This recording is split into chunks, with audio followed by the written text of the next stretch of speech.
Miss කොයි රටේද හිටියේ? Saudi වලදී හිටියේ. 17 ආවේ. ඔයාගේ පොත නැහැ. තියෙනවද? ඔයාට. ତොර යාළුවෝ ටික ඔක්කොම එකතු වෙලා එකට ආවනේ. කුවේට් එකේ ඉඳන්ම බැලුවා වීඩියෝ. බලලා හොයාගෙන ආව නේද? දැන් අවුරුදු කීයක් එක්ස්පීරියන්ස්ද? ඔයා 8. 10යි. ඔයා සෞදියේ? 2යි මාස 9ක්. අත එච්චරයි. ඊට කලින් ගිහින් නැහැ. මේ පාර ඔක්කොමලා කුවේට් දාගමු කියලා කියන්නේ නේද? කාටද උයන්න පුළුවන්? ඔක්කොලටම උයන්න පුළුවන්. උයන්න පුළුවන්. හිටියේ මෙයාට උයන්න පුළුවන් සාමාන්‍ය කියන්නේ පුළුවන්. ඔයාට කෑම හදන්න පුළුවන්ද? පුළුවන් නේ.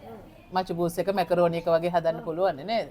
උයන්න පුළුවන් කෙනෙකුට ඉතින් 1,40,000 1,50,000 වගේ සැලරි එකකට යන්න පුළුවන්. මොකද එහෙම සැලරි එකකට යන්න හොඳටම පුළුවන් වෙන්න ඕනේ. අපි කුක් ලිස්ට් එකක් දෙනවා. ඒ කුක් ලිස්ට් එකේ කෑම ටික ඔක්කොම පුළුවන් වෙන්න ඕනේ.